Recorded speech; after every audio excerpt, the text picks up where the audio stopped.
Bisa kita buat sendiri dari rumah seperti promil, pengobatan kista, nyeri haid, telat haid, untuk bumil, busui, batuk flu pada anak, dan lain-lain. Dan alhamdulillah sejak 2019 Madu Abdurrahman selalu bagi-bagi madu gratis. Sudah beberapa tahun kontinu setiap pekan di Instagram Madu Abdurrahman. Hingga total sudah ribuan botol yang kami bagi-bagikan. Yuk pilih Madu Abdurrahman sebagai suplemen alami keluarga kita.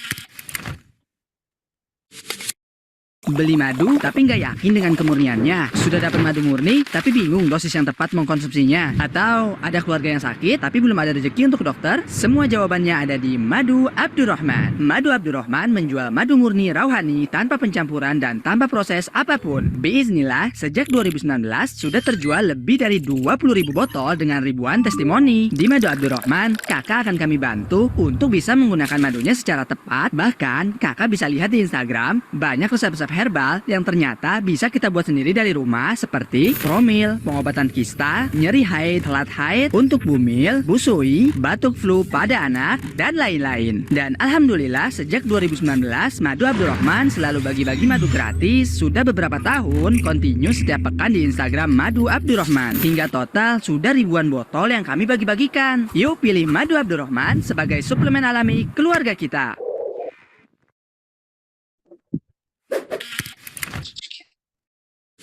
Beli madu tapi nggak yakin dengan kemurniannya. Sudah dapat madu murni tapi bingung dosis yang tepat mengkonsumsinya. Atau ada keluarga yang sakit tapi belum ada rezeki untuk dokter? Semua jawabannya ada di Madu Abdurrahman. Madu Abdurrahman menjual madu murni rauhani tanpa pencampuran dan tanpa proses apapun. Bismillah, sejak 2019 sudah terjual lebih dari 20.000 botol dengan ribuan testimoni. Di Madu Abdurrahman, kakak akan kami bantu untuk bisa menggunakan madunya secara tepat. Bahkan kakak bisa lihat di Instagram banyak resep-resep herbal yang ternyata bisa kita buat sendiri dari rumah seperti promil, pengobatan kista, nyeri haid, telat haid, untuk bumil, busui, batuk flu pada anak, dan lain-lain. Dan alhamdulillah sejak 2019 Madu Abdurrahman selalu bagi-bagi madu gratis. Sudah beberapa tahun kontinu setiap pekan di Instagram Madu Abdurrahman. Hingga total sudah ribuan botol yang kami bagi-bagikan. Yuk pilih Madu Abdurrahman sebagai suplemen alami keluarga kita.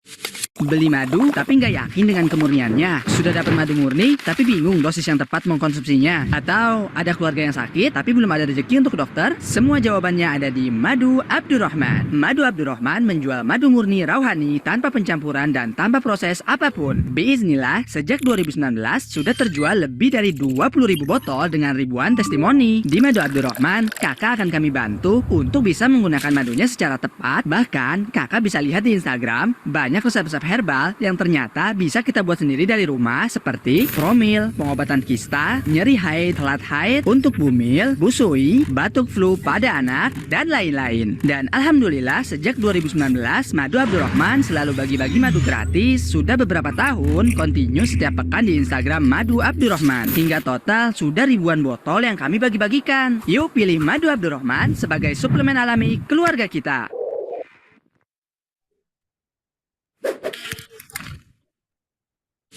Beli madu tapi nggak yakin dengan kemurniannya. Sudah dapat madu murni tapi bingung dosis yang tepat mengkonsumsinya. Atau ada keluarga yang sakit tapi belum ada rezeki untuk dokter? Semua jawabannya ada di Madu Abdurrahman. Madu Abdurrahman menjual madu murni rauhani tanpa pencampuran dan tanpa proses apapun. Bismillah, sejak 2019 sudah terjual lebih dari 20.000 botol dengan ribuan testimoni. Di Madu Abdurrahman, kakak akan kami bantu untuk bisa menggunakan madunya secara tepat. Bahkan kakak bisa lihat di Instagram banyak resep-resep herbal yang ternyata bisa kita buat sendiri dari rumah seperti promil, pengobatan kista, nyeri haid, telat haid, untuk bumil, busui, batuk flu pada anak, dan lain-lain. Dan alhamdulillah sejak 2019 Madu Abdurrahman selalu bagi-bagi madu gratis. Sudah beberapa tahun kontinu setiap pekan di Instagram Madu Abdurrahman. Hingga total sudah ribuan botol yang kami bagi-bagikan. Yuk pilih Madu Abdurrahman sebagai suplemen alami keluarga kita.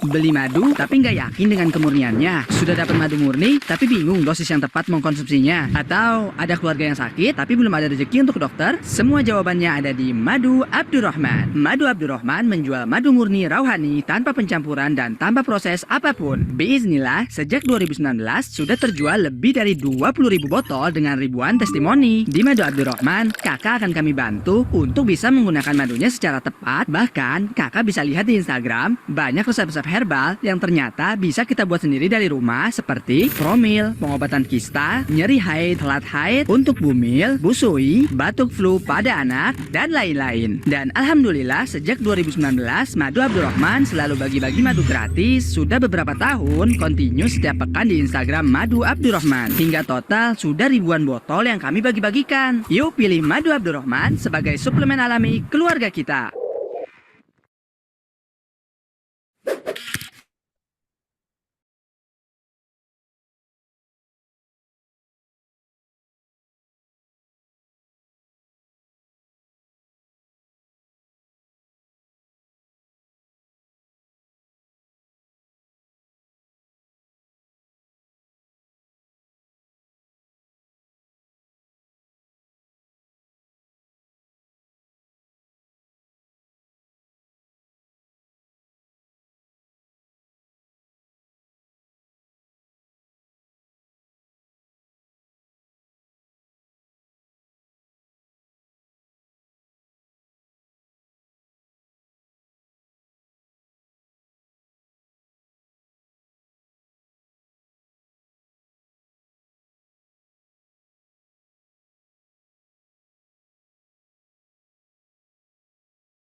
Bismillah. Assalamualaikum warahmatullahi wabarakatuh.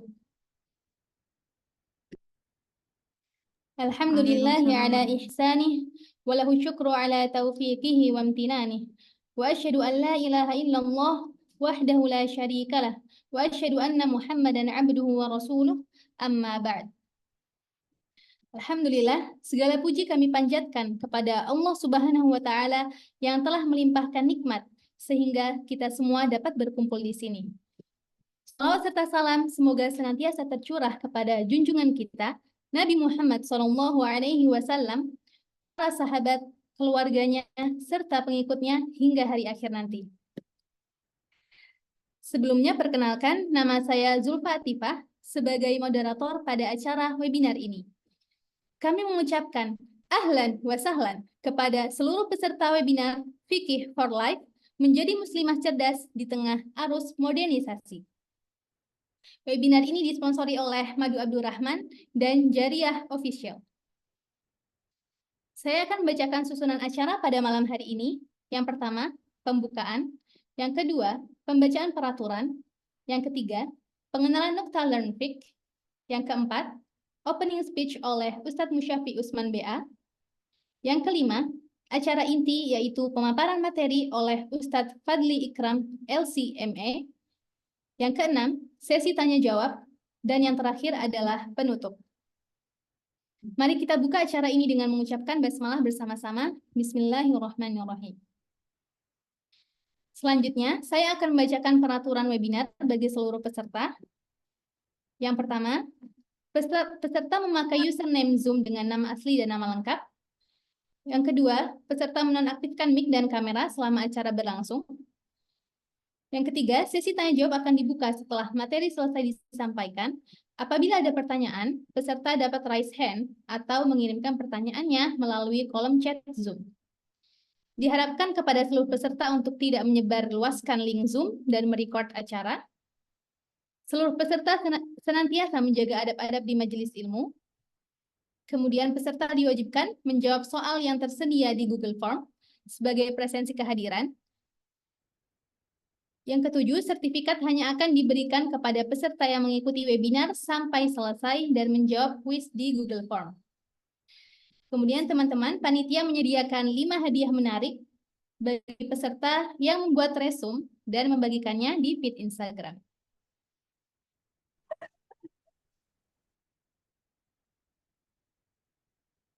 Memasuki acara selanjutnya yaitu pengenalan Learn Fiqh.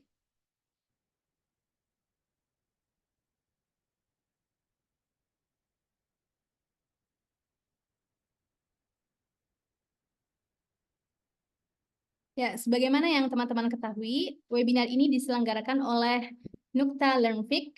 Dan mungkin teman-teman bertanya-tanya, apa sih Nukta Learn Fiqh itu? Nukta Learn Fiqh adalah sebuah platform pembelajaran khusus remaja muslimah berbasis online yang berfokus pada ilmu fikih berlandaskan Al-Quran dan As-Sunnah. Kemudian, Nukta Learn Fiqh ini dibina oleh Ustadz Musyafi Usman, BA, yang beliau merupakan seorang dosen di STDI Imam Syafi'i Jember. Kemudian beliau lahir di Serang 15 Mei 1994 dan berdomisili di Jember. Beliau menamatkan pendidikan SMA di Pesantren Islam Al-Irsyad Al-Islami Tengaran, Kabupaten Semarang. Kemudian melanjutkan pendidikan S1 pada tahun 2014 di Universitas Sultan Ageng Tirtayasa Serang, Banten, prodi akuntansi selama 2 semester. Kemudian setelah itu beliau melanjutkan pendidikan S1 di Universitas Islam Madinah pada tahun 2019 jurusan Syariah. Kemudian teman-teman, Nukta Learn Fiqh ini memiliki banyak program. Di antaranya ada poster dakwah seputar ilmu fikih yang ini akan dibagikan di Instagram Nukta sendiri. Kemudian hafalan matan fikih Umdatul Ahkam, paket pembelajaran ilmu fikih, musabaqah seputar ilmu fikih, dan seminar serta webinar seputar ilmu fikih. Jadi teman-teman nanti bisa stay tune karena Nukta Learn Fik akan banyak menyelenggarakan seminar dan acara-acara online seputar ilmu fikih.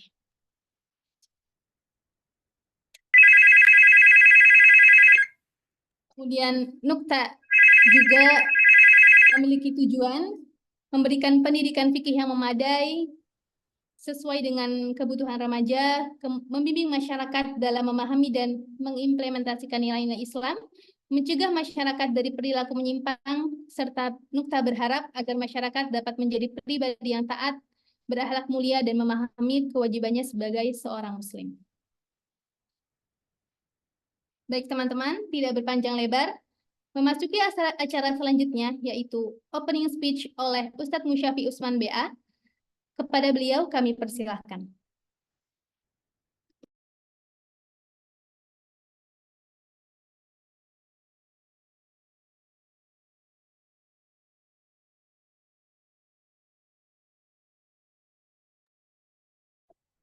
Baik, suara terdengar ya, insyaallah ya. Bismillahirrahmanirrahim. Alhamdulillahirrahmanirrahim. Wassalatu wassalamu ala asyrafil anbiya'i wal mursalin. Habibina wa nabiyina Muhammadin wa ala alihi wa sahbihi ajma'in. Amma ba'du. Selamat datang pada para hadirin serta webinar perdana Nukta Learn Fik dengan tema Fik for Life, menjadi muslimah cerdas di tengah arus modernisasi. Alhamdulillah, kita bersyukur pada Allah yang mana dengan karunia-Nya kita bisa hadir di acara webinar yang semoga Allah SWT ini. Salawat serta salam semoga selalu tercurahkan kepada Nabi Muhammad SAW, kepada para keluarganya, para sahabatnya, hingga para pengikutnya hingga akhir zaman kelak. Semoga Allah Subhanahu wa taala menjadikan kita pengikut Nabi sallallahu alaihi wasallam yang berpegang teguh kepada sunnah hingga akhir hayat. Amin ya rabbal alamin. Para peserta rahimani wa rahimakumullah. Insyaallah kita tahu ya, apa sih kewajiban kita sebagai seorang muslim dan muslimah. Kita bahwa Allah mana wajib itu menjadi tujuan kita diciptakan oleh Allah Subhanahu wa taala di dunia ini. Allah Subhanahu wa taala berfirman, "Wa ma khalaqtul jinna wal insa illa liya'budun." Dan tidaklah aku ciptakan jin dan manusia kecuali hanya untuk beribadah. Kalau kita lihat konteks dari ayat tersebut, itu berlaku untuk seluruh manusia, seluruh umat Nabi Muhammad SAW. Dari sejak diutusnya Nabi SAW menjadi Rasul, bahkan sampai akan datang manusia terakhir di akhir zaman kelak. Maka ini adalah sebuah kekhususan syariat Nabi Muhammad SAW yang tidak diberikan kepada Nabi selain beliau, sebagaimana yang disabdakan oleh beliau. Aku diberikan oleh Allah 5 perkara yang tidak diberikan kepada Nabi sebelum aku, dan salah satunya wa bu'itsu ilan nasi ammatan, dan aku diutus kepada seluruh manusia seluruh. Kalau bicara tentang modernisasi, apa sih modernisasi itu? Modernisasi itu adalah sebuah perubahan seluruh aspek manusia, baik itu dari sisi agama yang mungkin bisa difahami oleh beberapa kelompok bahwasanya agama ini bisa dimodernisasi. Namun sebenarnya agama ini sifatnya bukan modernisasi tapi lebih ke fleksibel. Baik itu dari sisi ekonomi, politik, sosial, budaya, dan lain sebagainya. Apakah modernisasi ini bisa merubah cara pandang kita sebagai muslim? Bisa merubah pola pikir kita dalam beragama? Atau tidak sedemikian mestinya? Maka kalau kita ingin melihat karakteristik dari Islam itu sendiri, tidak ada yang namanya stagnanisasi ya, Islam adalah Islam di seluruh manusia, di seluruh tempat dan di seluruh waktu. Maka sifatnya adalah fleksibel. Maka sudah benar apa yang disebutkan oleh Allah Subhanahu wa taala di dalam ayatnya, laqad kana lakum fi rasulillahi uswatun hasanah. Dan sungguh telah ada di Allah SAW suri tauladan yang baik. Nah, mungkin di waktu yang singkat ini, Anda akan sedikit berikan contoh modernisasi yang dilakukan oleh suri teladan kita, yaitu Nabi Muhammad SAW di masa hidup beliau ketika beliau berada di kota Madinah. Ya mungkin beberapa cerita-cerita perjalanan beliau sudah pernah kita dengar. Namun, apakah kita bisa mengambil pelajaran dari kisah beliau tersebut? Salah satunya adalah ketika beliau datang ke kota Madinah, beliau sangat bisa untuk menerapkan modernisasi. Ketika itu, kota Madinah adalah kota yang ini oleh beberapa ras. Salah satunya adalah ras Yahudi. Yang dimana Yahudi sudah ada di kota Madinah sebelum Nabi Muhammad SAW hijrah. Dan salah satu yang menjadi bukti bahwasanya Islam ini merupakan negara yang moderat, negara yang menjunjung tinggi modernisasi adalah Nabi SAW menganjurkan bahkan memerintahkan beberapa sahabat untuk belajar baca tulis kepada orang-orang Yahudi tersebut. Yang dimana orang-orang Yahudi merupakan kaum yang terdidik, bahkan first class-nya di Madinah, yang mempunyai tingkat pendidikan yang tinggi. Maka Nabi Muhammad SAW meminta kepada sahabatnya, salah satunya adalah sahabat-sahabat yang dari kaum Aus dan Khazraj ketika itu untuk belajar baca dan tulis. Maka muncullah beberapa tokoh-tokoh masyhur yang menjadi pencatat wahyu Nabi SAW seperti Sa'ad bin Ubadah, Zaid bin Thabit, dan para sahabat yang lain. Begitu juga secara akademis. Nabi SAW pun tidak menghalangi adanya modernisasi di sini. Ada beberapa hal yang Nabi SAW anjurkan kepada para sahabat untuk mengambil ilmu tersebut. Salah satu contohnya ketika kaum muslimin memenangi perang Badar. Yang pertama, ada beberapa tawanan perang dari kafir Quraisy yang di Mekah, dan salah satu tebusan yang bisa dilakukan oleh tawanan perang tersebut adalah mengajarkan cara membaca, cara menulis kepada anak-anak dari penduduk Madinah. Dan banyak sekali contoh-contoh yang lainnya yang bisa kita ambil. Maka kalau kita berkata tentang modernisasi ini, maka sesungguhnya modernisasi ini tidaklah semuanya buruk, ada baiknya. Namun tidak semuanya baik, ada buruknya.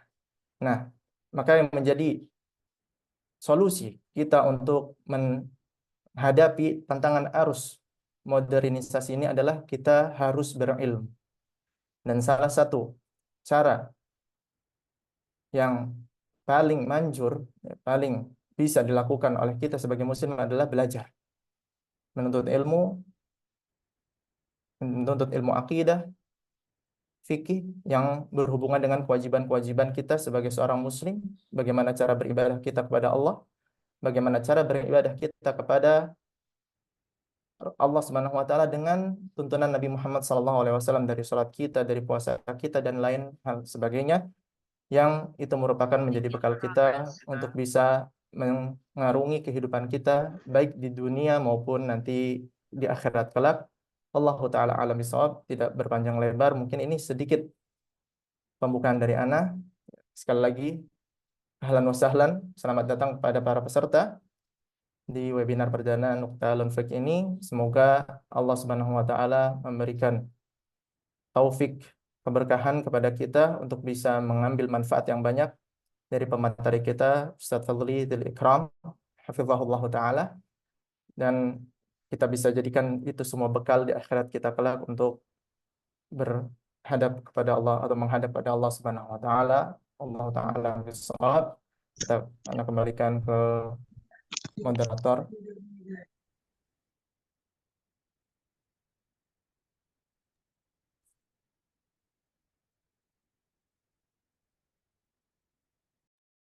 Baik, terima kasih kami ucapkan kepada Ustadz Musyafi Usman BA. Jazakumullah khairan atas kalimat sambutannya. Memasuki acara inti, yaitu pemaparan materi oleh Ustadz Fadli Ikram LC.MA. Sebelumnya, izinkan saya membacakan CV beliau. Beliau adalah Ustadz Fadli Dzul Ikram LC.MA. Beliau merupakan Direktur Yayasan Edu Madani Muslim Indonesia. Beliau lahir di Jakarta 24 Agustus 1993, menyelesaikan pendidikan MTS dan MA di Pesantren Al-Irsyad Tengaran, Kabupaten Semarang pada tahun 2006 sampai 2012. Kemudian melanjutkan pendidikan S1 di Jamiatul Imam Muhammad Ibn Saud, Jakarta, Fakultas Syariah pada tahun 2017. Kemudian melanjutkan pendidikan Magister Ekonomi Islam pada tahun 2023 di Institut Tazkiyah Bogor. Baik, tidak perlu berlama-lama. Kepada Ustadz Fadli Ikram MA, kepada beliau kami persilahkan. Bismillahirrahmanirrahim. Assalamualaikum warahmatullahi wabarakatuh. Afwan, sebelumnya Ana mau tanya, ini kajiannya terbuka atau Anda buka kamera atau seperti apa?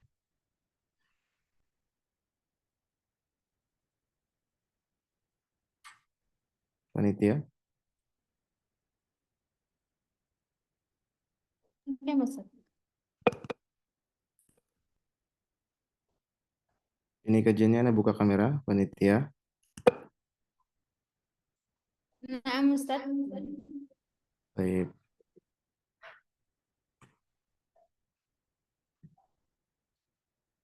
Bismillahirrahmanirrahim. Alhamdulillahirabbil alamin.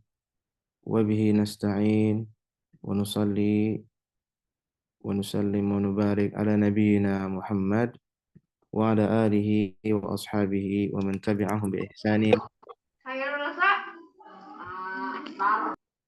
Anda ucapkan barakallahu fikum semuanya, para orang-orang yang terlibat dalam organisasi Nukta ini ya. Anda baru dikabarkan beberapa hari lalu tentang sebuah organisasi, sebuah program yang bagus tentang pendidikan online ya. Saya Rinda dengan kemarin.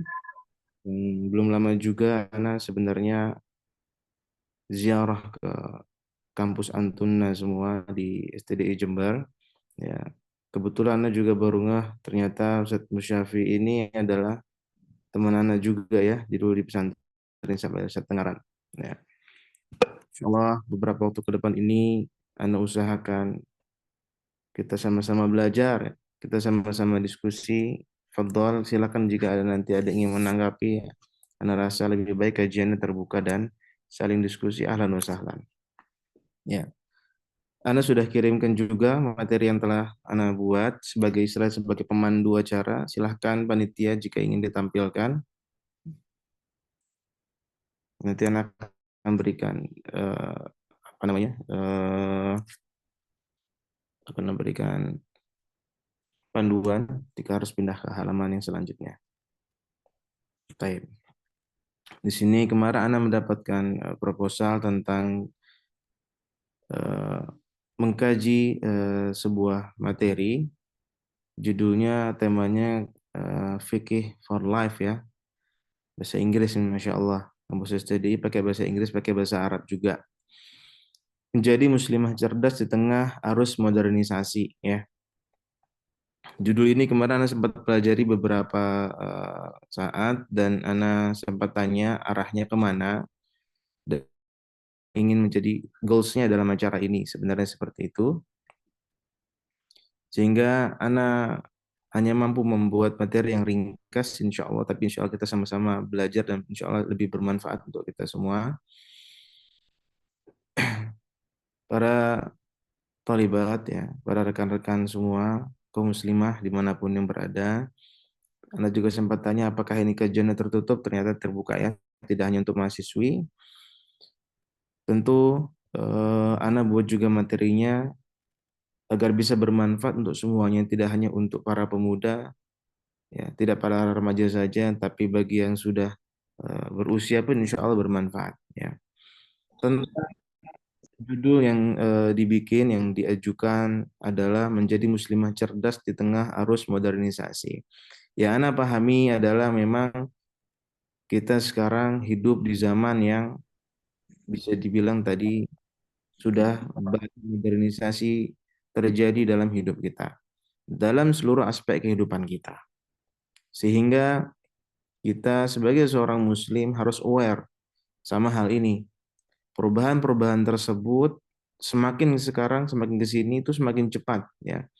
Apalagi di antara antuna mungkin banyak yang kelahiran tahun 2000 atau misalnya terakhir masih ada yang lahir 98 mungkin 99 ya.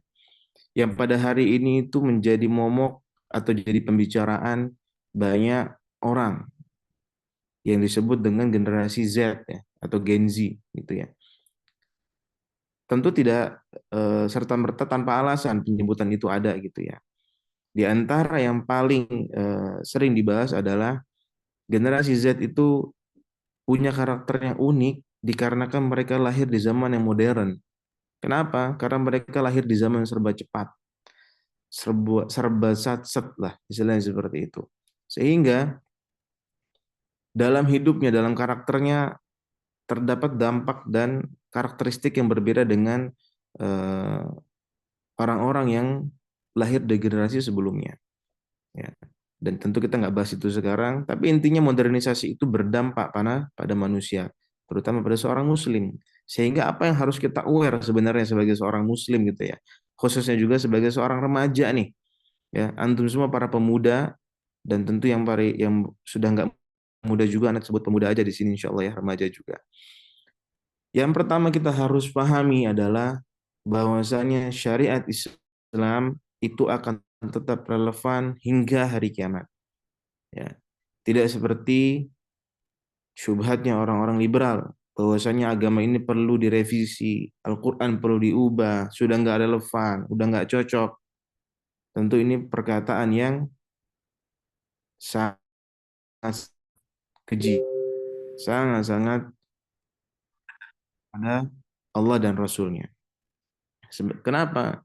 Karena Nabi Shallallahu Alaihi Wasallam bersabda, sebagaimana diceritakan oleh Abu Dzar, beliau berkata, tarakana Rasulullah Shallallahu Alaihi Wasallam wa mata'irun yuqallibu janahaihi fil hawa illa wa huwa yadhkuruna minhu ilma. Kata Abu Dzar, Nabi itu meninggalkan kita, yaitu wafat, dengan keadaan nggak ada satu ekor burung pun yang terbang membalikkan kedua sayapnya di udara, kecuali Nabi Shallallahu Alaihi Wasallam udah menerangkan ilmunya. Itu perumpamaan ya kata Abu Dzar. Sehingga Abu Dzar juga berkata bahwasanya Rasulullah bersabda, ma baqiya syai'un yuqarribu minal jannah wa yuba'idu minan nar illa waqad buyyina lakum. Gak ada tertinggal satu pun, sesuatu apapun yang bisa mendekatkan seorang mukmin ke dalam surganya Allah dan menjauhkan dari negaranya kecuali telah dijelaskan semuanya kepada kalian. Maka ini merupakan dalil dan merupakan bukti bahwasanya modernisasi nggak akan merubah sedikit pun dari syariat Islam. Syariat Islam akan tetap sempurna hingga hari kiamat. Itu yang pertama yang perlu kita pahami tentang permasalahan ini. Yang kedua, memang terbukti bahwasanya di akhir zaman ini modernisasi merupakan sebuah fitnah.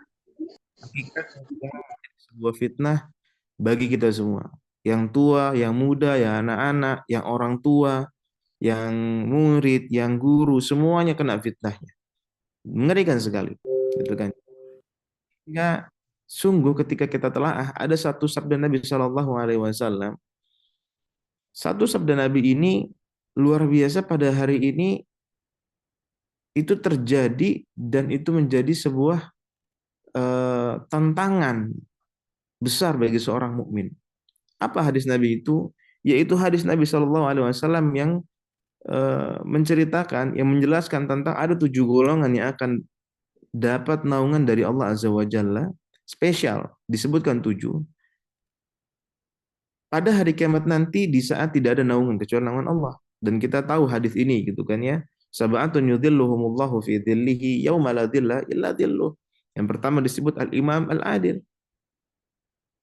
Dan terjadi pada hari ini banyak pemimpin-pemimpin yang zalim. Dan kedua, wa syabun nasya'a fi ibadatillah, yaitu pemuda, remaja. Di sini kalimatnya remaja, pemuda ya, syab yang tumbuh dewasa dalam keadaan dia itu suka dan konsisten istiqomah beribadah kepada Allah. Dan itu terjadi pada hari ini juga. Sulit sekali menemukan remaja dan pemuda yang hatinya itu tergantung sama ibadah. Nih kedua, fitnahnya dan terjadi pada hari ini sulit sekali. Yang ketiga adalah warajulun qalbuhu mu'allaqun bil masajid, yaitu orang-orang yang hatinya itu cenderung dan bergantung selalu kepada masjid. Pada hari ini orang-orang itu cenderungnya kemana? Para pemuda khususnya ke kafe, nongkrong, kongko-kongko. Bahkan ada sebuah istilah yang lucu ya, kongko-kongko syar'i. Ntar Anda bahas di terakhir. Kongko-kongko syar'i ini apa ceritanya? Kemudian apa? Rajulani tahabba fillah ijtama'a alaihi wa tafarraqa alaihi. 2 orang yang saling mencintai di jalan Allah, karena Allah, dan keduanya berkumpul dan berpisah karenanya. Terjadi pada hari ini hati manusia satu sama lain banyak yang nifak.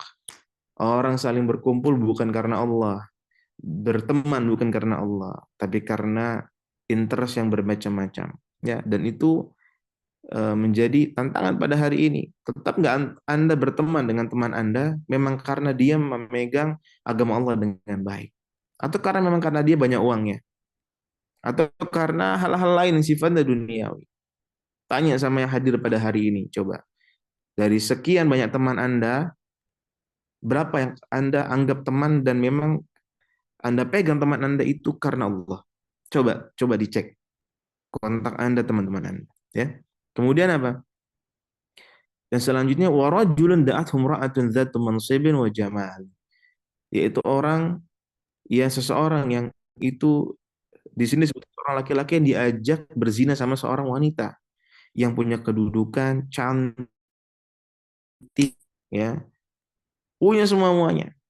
Dan ini juga berlaku untuk wanita tentunya ya. Wanita diajak berzina sama seorang laki-laki yang tampan, ganteng, kaya, semuanya ada sama dia. Pokoknya suamiable banget lah. Semua ada di dia dan ini tinggal melakukannya. Tapi dia berkata, inni akhafullah. Ya, dia tinggalin karena dia takut sama Allah. Itu pada hari ini. Mungkin kadarnya tidak sampai zina. Kadarnya minimal adalah diajak pacaran mungkin. Mungkin kadar lainnya lagi bukan langsung zina tapi baru chat-chatan atau berhubungan tanpa status. Ya, semacam seperti itulah. Tapi itulah yang terjadi pada hari ini. Sulit sekali seorang wanita, seorang laki-laki tidak berhubungan dengan laki-laki lain. Tantangannya pada zaman pada hari ini lewat semua media, entah WhatsApp, Twitter, atau apapun itu, Instagram, DM, yang lain-lainnya, semuanya sama. Ya. Tentu ini menjadi tantangan pada hari ini berat, dan itu harus dilawan. Ya. Kemudian apa lagi? Wa rajulun tasaddaqa bi shadaqatin fa akhfaha hatta la ta'lama shimahu ma tunfiqu yaminuh.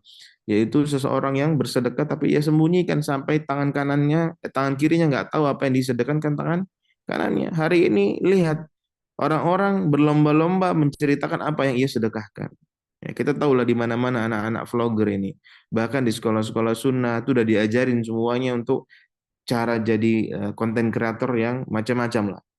Sayangnya adalah tidak dibekali ilmu, sehingga yang terjadi adalah modalnya adalah modal terkenal, modal viral dan modal keren, modal dapat exposure yang penting seperti itu. Sehingga apa? Dia lakukan hal-hal yang seperti ini. Ya. Dan yang terakhir, wa rajulun dzakarallaha khaliyan fafadat aina. Betapa banyak pada hari ini orang-orang yang kita temui, mereka menangis bukan karena Allah, tapi karena kehilangan dunianya.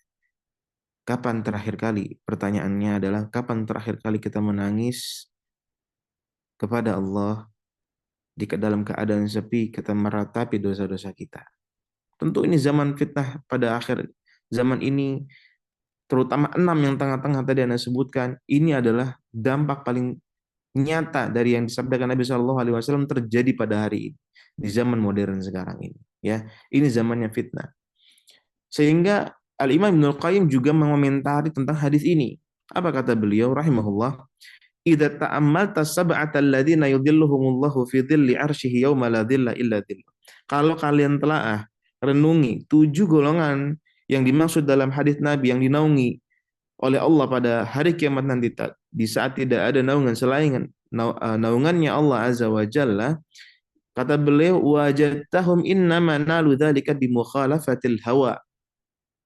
Kalian akan sadari bahwasanya mereka, yaitu orang-orang yang disebutkan dalam golongan tersebut, itu mendapatkan keutamaan tersebut dari Allah Azza wa Jalla karena sebab isi hawa nafsu mereka. Itu semua dari Allah. Coba kita telah, dan ternyata betul memang. Sehingga kata beliau, mukhalafatul hawa tuqimul abd fi maqami man law aqsama ala Allah la abarrah. Fayaqdi lahu minal hawaij adha'af ma fatahu min hawa. Kata beliau, maka ketika seseorang menyelisih hawa nafsunya akan menjadikan seorang hamba itu berada pada kedudukan yang kalau dia itu meminta kepada Allah, pasti Allah berikan. Dan Allah akan penuhi kebutuhan dia berlipat-lipat ganda dari hawa nafsu yang ia tinggalkan. Itu puncak fitnah modernisasi pada hari ini. Bisa nggak kita menahan hawa nafsu kita sebagai seorang mukmin melawan segala fitnah dari modernisasi pada hari ini? Semuanya, semua aspek. Kita belum bahas ya. Dan Ana mungkin hanya bisa membahasnya hanya sedikit saja pada kesempatan kali ini, karena hanya 1 jam ya. Sehingga apa? Dari judulnya kita sudah pahami bahwasanya pada akhirnya Ana berikan sedikit kesimpulan, nanti akan kita bahas satu persatu dalam kajian kali ini. Sehingga muslimah yang cerdas, ya, karena sini semua muslimah ya, nggak ada yang laki-laki kecuali Ustaz Musyafi mungkin. Muslimah yang cerdas adalah muslimah yang dia punya value. Apa itu value-nya? Value-nya berarti adalah apa? Dari semua tadi, yaitu adalah seorang muslimah yang memiliki pemahaman, memiliki fundamental agama pada dirinya. Tidak hanya fikih, tapi akidah, adab, ya, dan terutama juga di antara lainnya juga adalah ibadah, fikih. 3 hal ini dia harus miliki. Dan 3 hal ini juga selalu diajarkan seorang guru di sekolah, di kampus, dimanapun, di TPA, di masjid, dimanapun pasti diajarkan hal ini. 3 penting ini yang harus ada pada seorang mukmin. Karena hal ini akan selalu dipakai ila yaumil qiyamah dan tidak akan berubah dengan keadaan apapun. Dunia serusak apapun tetap ini akan dipegang. Ya, Al-Quran tidak akan pernah berubah, Al-Quran akan terus relevan hingga hari kiamat. Itu yang harus dipahami sama seorang mukmin untuk menghadapi zaman yang penuh fitnah ini. Ya, tapi tidak hanya sampai situ. Seorang muslimah tadi setelah dia paham, tapi dia juga seseorang yang adaptif. Adaptif itu apa? Adaptif itu dia bisa beradaptasi dengan perkembangan zaman tadi. Sehingga dia bisa berpikir realistis. Dia balance. Dan ketika seseorang sudah faqih, sudah sampai tahap ijtihad ya, tahap mujtahid, dan dia bisa berijtihad dalam konteks kasus-kasus yang ia hadapi dalam permasalahan dunia ini, dalam permasalahan agama ini, ya. Dan itu tidak semua orang. Minimalnya dalam perkara-perkara yang penting, yang fundamental dia bisa, dia paham. Itu yang terpenting. Dan paham bagaimana menyelesaikan dunia ini dengan cara yang baik, bukan menikmati dunia ini. Ini yang sering-sering dikatakan orang-orang konven, orang-orang kapitalis, orang-orang yang sukanya duniawi aja. Nikmatin hidup ente, nikmatin hidup Anda, karena hidup ini cuma sekali. Salah. Seorang mukmin nggak nikmatin dunianya. Dunia ini ujian buat dia. Kalau dia masih menganggap, alhamdulillah, anak hidup di zaman yang penuh dengan kemudahan, modern, ya. Mau makan cuma tinggal telepon aja datang. Mau beli sesuatu aja tinggal beli online datang. Zaman dulu, zaman kami kecil mungkin ya, nggak tahu sebagian kalian mungkin ada juga. Zaman kita kecil, membeli sesuatu aja harus jalan sendiri ke warung. Nggak ada minimarket seperti sekarang. Sehingga jangan sampai modernisasi ini membuat kita terlena. Segala sesuatu terasa cepat. Dunia yang jauh terasa dekat. Subhanallah, Anda dari Tangerang Selatan itu ke Surabaya kemarin dan kemudian ke Jember, itu cuma ditempuh totalnya cuma 14 jam. Zaman dulu butuh 2 hari mungkin. Subhanallah, zaman sekarang makin cepat. Semuanya dimudahkan. Sehingga jangan sampai seorang mukmin terlena dengan keadaan-keadaan ini semua. Ya, itu yang pertama. Kemudian, lanjut slide selanjutnya, seorang mukmin, seorang muslimah tentunya, ya, itu penting bagi dirinya harus punya visi misi hidup. Dan ini akan menentukan lifestyle-nya seorang muslimah. Kenapa? Karena kalau seorang muslimah nggak ngerti atau nggak memiliki visi misi hidup, dia nggak ngerti hidupnya mau ngapain. Jangan sampai ada di antara kita yang masih sampai hari ini masih berpikir, udah hidup ini anak jalani aja. Anak nggak tahu mau ngapain. Rugi, ikhwah. Rugi ya, para akhwat sekalian, rugi. Seharusnya antum punya plan, antum punya rencana. Meskipun semua itu antum pikirkan nanti apakah ini akan terjadi. Jangan pikir itu. Tawakal sama Allah. Husnudzon sama Allah. Tapi seorang muslimah tidak menghilangkan keinginannya untuk memiliki cita-cita yang mulia dalam hidupnya. Harus gitu ya. Dan jangan sampai ia takut. Jangan. Husnudzon sama Allah. Ya. Walaupun dengan ada perkataan-perkataan yang Anda pernah dengar, Anda tidak mungkin bisa Ustaz, karena Anda habis lulus ini, orang tua Anda nyuruh Anda A, B, C, D Ustaz. Anda cuma tinggal menunggu di Pinang Ustaz setelah selesai dari STDI ini Ustaz. Jangan.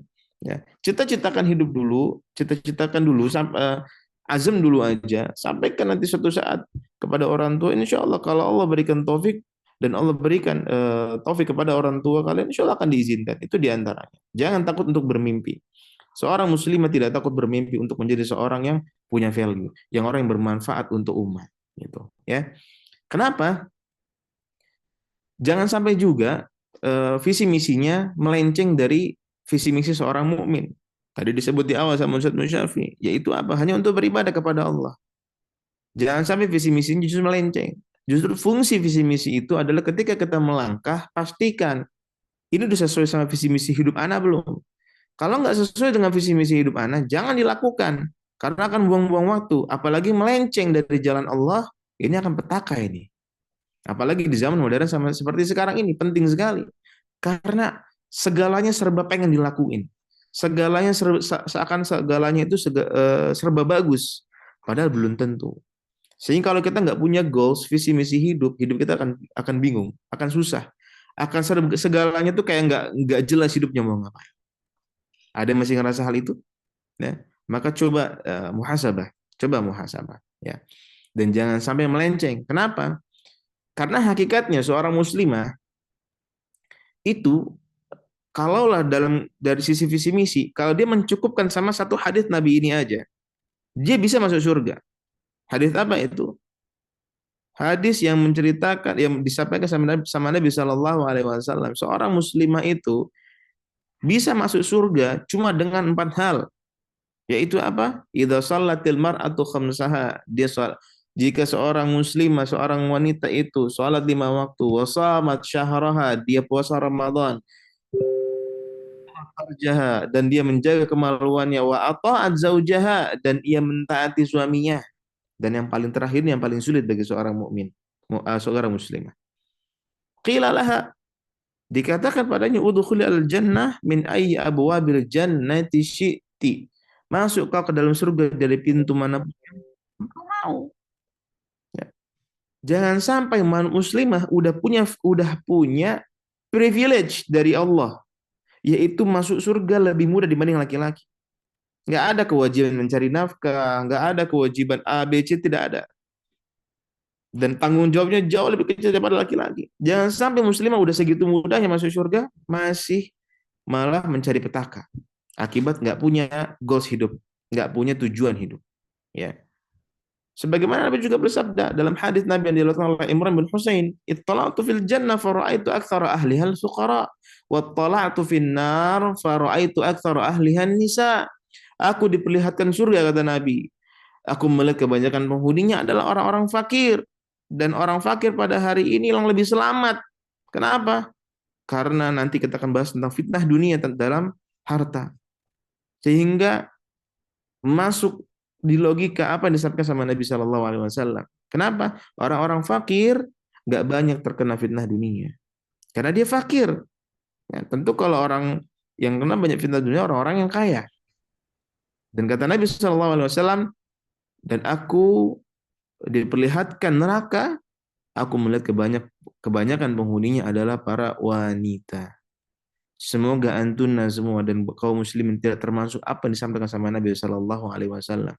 Antunna semua adalah wanita-wanita yang mulia, yang penuntut ilmu, yang dijauhkan dari neraka, insya Allah. Ya. Tapi ini merupakan peringatan dari Nabi Shallallahu Alaihi Wasallam. Wanita itu udah mudah masuk surga. Tapi kenapa yang jadi yang paling banyak masuk neraka? Ini pertanyaan yang dijawab sama diri kita masing-masing. Ya. Sehingga wanita yang kebalikannya cerdas, berarti apa?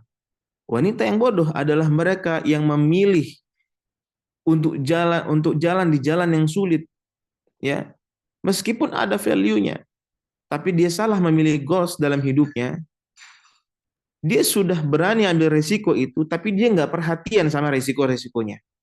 Dia sudah berani ambil jalan yang bisa menambah value dirinya. Entah dia menjadi seorang pengajar, entah dia menjadi seorang penulis, atau apapun itu yang bermanfaat, tapi dia nggak perhatian sama resiko-resiko tadi, akhirnya malah terjerumus dalam fitnah dunia. Apalagi di zaman modern sekarang ini. Di antaranya apa? Kalau Anda sebut satu hal, terlena ingin jadi wanita karir. Wah, ini berbahaya kalau seorang mukmin, seorang muslimah, seorang remaja terutama seperti antuna sekalian yang lagi semangat-semangatnya, lagi menggebu-gebunya pengen jadi wanita yang paling bervalue, muslimah paling bervalue. Pokoknya aneh, ini adalah wanita yang sederet nilai ini kalau dikasih di sebuah CV, nilainya A semua, rata kanan. Nah, ini yang berbahaya. Jangan sampai seperti itu. Sehingga apa? Sehingga seorang muslimah harus punya mindset yang benar untuk nanti dia membentuk perilaku dan behavior, kebiasaan, dan pastikan tujuannya adalah apa itu? Mindsetnya adalah selalu seorang muslimah memastikan apa yang ia lakukan tadi dari goals-goalsnya tadi adalah Allah Subhanahu wa Ta'ala ridho pada dirinya.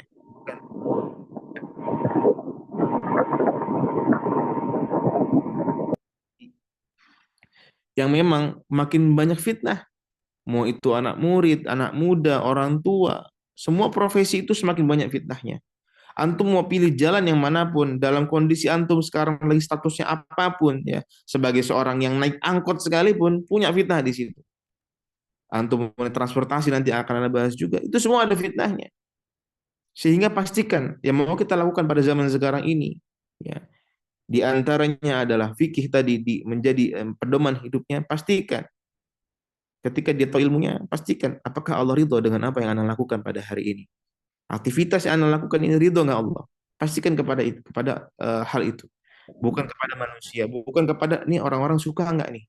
Ini nukta ini anak lakukan ini nih, anak jalankan ini dengan teman-teman ini. Allah ridho nggak kira-kira dengan cara seperti ini?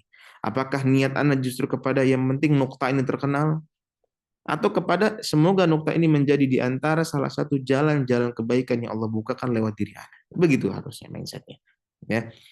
Kemudian pastikan juga anti berada pada jalur yang tepat. Mau jadi apa di zaman sekarang? Pertimbangkan dengan matang. Ini harus lebih mengerucut lagi. Pastikan kalau Anda lihat jalan tersebut baik, ambil.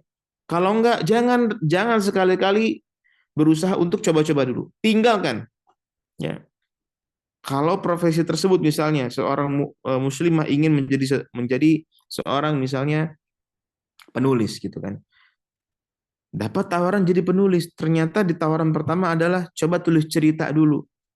Ya ketika ditanya sama penerbitnya mungkin, tapi arahnya kamu nanti nulis novel ya. Nah, kalau arahnya sudah arah-arah yang mungkin nantinya tidak diridhoi sama Allah, maka jangan ambil jalan tersebut. Karena syubhatnya besar. Antum nggak akan kuat. Fitnahnya besar.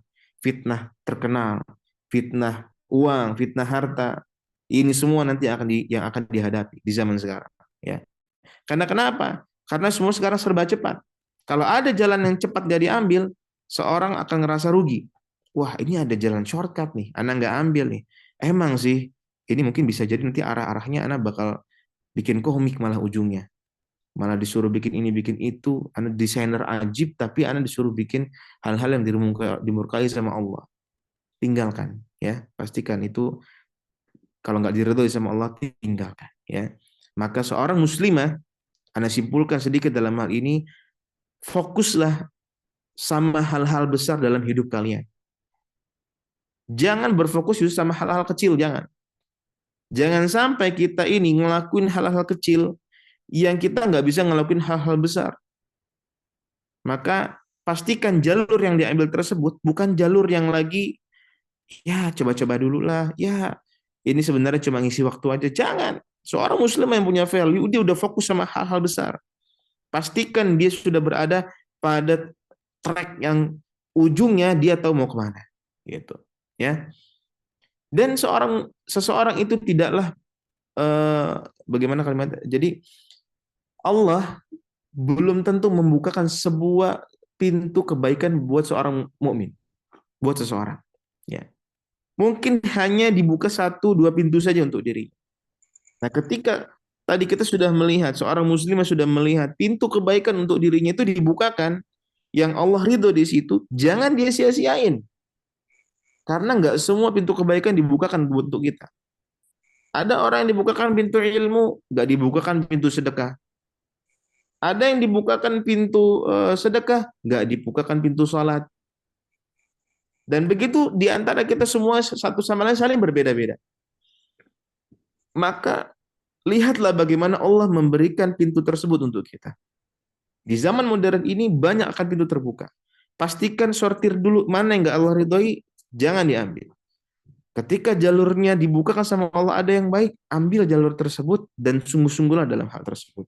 Ya, itu yang harus diperhatikan sama seorang mukmin di zaman sekarang ini, karena fitnahnya besar. Jangan hanya melihat dari sisi, oh ini kayaknya enak uangnya, ini gampang nih karirnya sebagai seorang muslimah. Jangan, ya, jangan hanya sebatas itu saja. Sebagaimana kejadian ketika yang kita kenal dengan Imam Malik Ibn Anas, ketika beliau dikirimin surat sama seorang ahli ibadah, namanya itu Abdullah bin Abdul Aziz. Seorang ahli ibadah, dia menulis surat kepada Imam Malik untuk menyarankan Imam Malik dan memotivasi beliau untuk uzlah, menyendiri untuk fokus beribadah karena dia seorang abid ya. Jangan kebanyakan ngisi ilmu mulu, ngisi kajian terus untuk mengajarkan ilmu terus. Apa yang dikatakan oleh Imam Malik kepada si seorang abid ini? Beliau mengatakan,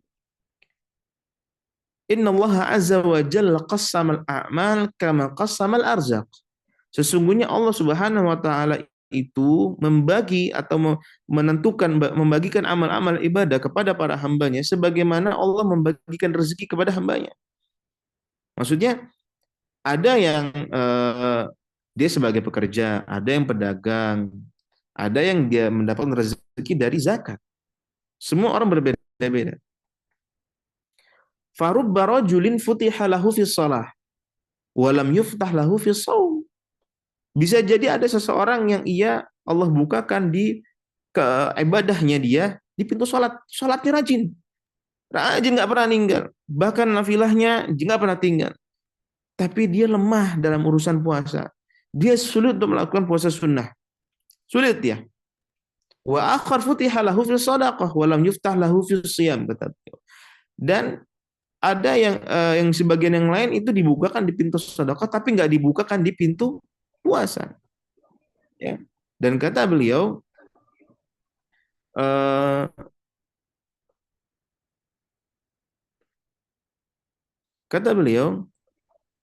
adapun menyebarkan ilmu, kata beliau, dan mengajarkannya termasuk di antara amal kebaikan yang paling utama, kata beliau. Dan sungguh aku telah ridho dengan apa yang Allah Subhanahu wa taala bukakan pintu-pintu kebaikan ini untukku. Dan beliau dengan kerendahan hatinya mengatakan, aku nggak menyangka, nggak mengira bahwasanya amalan yang Allah mudahkan untukku ini lebih rendah dari amal yang engkau kerjakan, yaitu beribadah. Ya, keren banget nih. Berkelas banget jawabannya Imam Malik kepada seorang abid ini. Ya, dan aku berharap kita berdua ya itu berada dalam kebaikan. Dan sewajarnya dan seyogyanya kita itu ridho kepada amalan-amalan yang telah dibagi untuk kita dari Allah Azza wa Jalla. Itu jawaban Imam Malik berkelas banget ya. Dan kalau ada di antara kalian yang udah diberikan kemampuan jago nulis, tak pertajam, jago menyampaikan ilmu lewat lisan, pertajam, jago mentahqiq, wah, pertajam semuanya. Sehingga kalau kebaikan tersebut dibuka, jangan disia-siakan. Ya, di zaman sekarang seperti itu. Kemudian selanjutnya, antara seorang muslimah dengan media sosial, ini poin yang selanjutnya, ya. Ada yang sering dengar kalimat FOMO sama JOMO, ya. Boleh silakan, ada kalau ada yang mau menanggapi, boleh. Tafadhol silahkan. Ya. FOMO itu artinya fear of missing out, ya. Ketakutan untuk nggak memiliki atau nggak sampai sebuah info, kayak ketinggalan info tuh dia takut banget gitu ya. Dan kebalikannya itu namanya JOMO, joy of missing out. Ya, sekarang malah ada namanya JOMO. Dua hal ini tuh kebalikannya. Dan ternyata udah segitu banyaknya orang FOMO ya. Kayaknya kalau ada orang nyoba mie gacoan, harus banget anak mie gacoan, kalau enggak anak nggak bisa tidur 1 bulan. Ustaz. Ada yang teman anak dia beli iPad baru itu ya. Anak ketinggalan zaman ini. Anak kalau nggak pakai kayak punya dia, kayaknya anak nggak bisa dengar pelajaran di kelas ini. FOMO banget pokoknya. Apa yang orang pakai dia harus pakai. Apa yang orang tahu dia harus tahu. Ini pada zaman sekarang nih fitnahnya, modern ini begini. Ya. Ini baik apa enggak nih? Baik apa enggak? Tentu tanpa harus dijawab, antum tahu semuanya. Dan jujur sekarang malah ada saking enaknya gitu ya, istilahnya saking muaknya orang-orang sama FOMO, ada orang yang nggak punya sosial media. Dia disebutnya katanya sekarang namanya JOMO, joy of missing out. Dia malah happy dan dia senang kalau dia nggak tahu apa yang terjadi di dunia sana.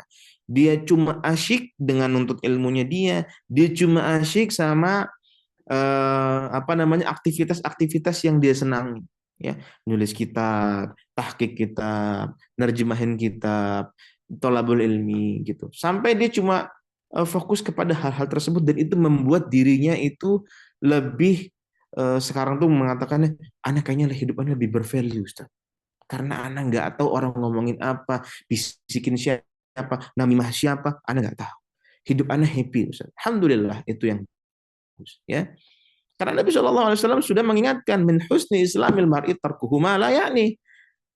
Di antara kebaikan seorang muslim, Islamnya seorang muslim adalah meninggalkan hal yang nggak bermanfaat. Ini media sosial pada hari ini antum semua tahulah, pisau bermata dua, ya. Antum mau gunakan dengan baik atau dengan buruk, ya. Makanya Nabi juga mengingatkan, alaika bi khassati nafsik, ini yang terbaik. Hendaknya engkau sibuk dengan urusan yang pribadimu, privasimu, itu lebih baik. Wallahi ini yang terbaik pada hari ini. Ya. Karena antum nggak akan habis waktunya untuk cuma men-scrolling. Ada satu riset yang Ana dapat info ini dari salah satu head kreatifnya di Edo Madani. Beliau ini dulu memang di industri kreatif, ya. Sampai sekarang pun beliau masih di industri kreatif. Beliau mengatakan risetnya ditemukan bahwasanya satu hari seseorang itu bisa men-scroll Instagram itu sejauh 90 meter. 90 meter antum scrolling gitu. Ya sehari maksudnya, ya. Itu risetnya yang ditemukan. Bahkan ada yang lebih dari itu, ada yang ratusan meter. Antum bayangkan itu berapa banyak hilang waktunya kita. Ya. Dan itu berat pada hari ini. Di zaman modern ini, seseorang pilih mana, kehilangan waktu atau kehilangan informasi. Tentulah kita lebih baik kehilangan informasi daripada kehilangan waktu. Ini fitnahnya. Sehingga kalau kita faqih, kita tahu fikihlah tadi yang akan mengguidance hidup kita tadi. Bahwasanya jangan sampai terfitnah dengan satu hal ini, yaitu sosial media. Ya. Dan apa namanya? Jangan sampai orang itu takut nggak dianggap keren kalau nggak Instagraman, ya. Sehingga orang zaman pada hari ini tuh selalu mengukur seseorang itu dilihat dari Instagramnya, estetik nggak nih? Ada yang si paling etalase nih, apa namanya, Instagramnya, ya. Ini anak kan nggak dengar suaranya, anak yakin yang kalau pada ketawa-ketawa, yang pada senyum-senyum nih, merasa tersindir nih. Anak harus pastel semua warnanya. Dia kan itu semua view-nya. Anda si harus yang paling putih, hijau, merah. Itu hijau, merah, Ustaz. Instagram Anda nggak boleh terganggu, Ustaz. Itu selalu itu etalasenya itu, Ustaz. Hidupnya habis ke situ. Terus antum fungsi tadi niatnya untuk memberikan ilmu, Ustaz. Fokusnya malah kepada situ. Karena apa? Dia pengen divalidasi sebagai seseorang yang keren. Itu baru salah satu contohnya. Ada yang harus estetikanya harus dia, Ustaz, Anda sih harus paling sinematik, Ustaz. Kalau foto Anda walaupun cuma bunga, Anda nggak bisa belakangnya nggak bokeh, Ustaz. Sehingga ini ada satu perkataan yang tentang kebiasaan ini dikatakan sama seorang ulama. Perkataan ini indah banget. Man ishtaghala bima la ya'nih fatahu ma ya'nih.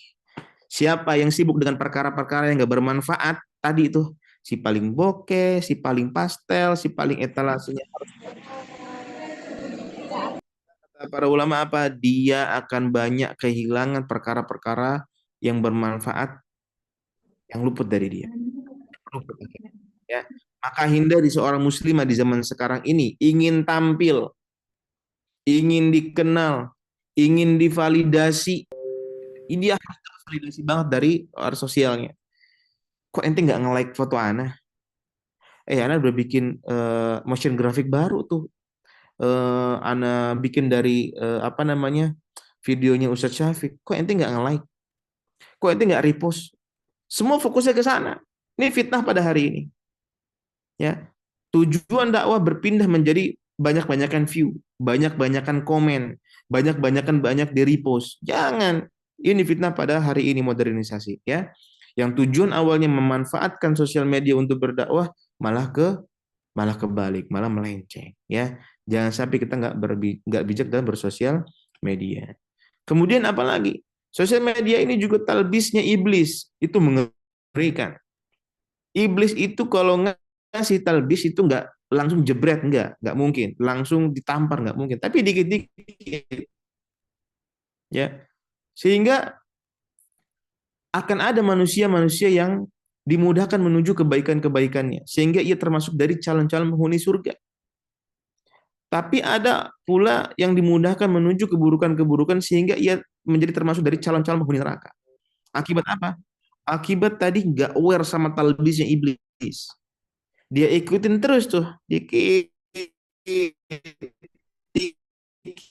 dikit, gitu kan. Sebagaimana dia nanti masuk ke lubangnya dob. Apa kata Nabi Shallallahu Alaihi Wasallam? I'malu fakulun muyassar lima khuliqalah. Beramalah kalian, dan setiap orang itu akan dimudahkan sesuai tujuan dia diciptakan. Barang siapa yang tergolong orang-orang yang bergembira, yang berbahagia, maka yaitu maksudnya orang adalah penduduk surga, maka ia akan dimudahkan untuk beramal sesuai amalan-amalan orang-orang ahli surga. Dan begitu juga sebaliknya, barang siapa yang tergolong orang-orang yang sengsara, yaitu penduduk neraka, maka akan dimudahkan untuk beramal sesuai dengan amalan orang-orang yang sengsara. Sehingga kalau kita sesekali merasakan ini istidraj dari Allah, buru-buru istighfar, buru-buru taubat.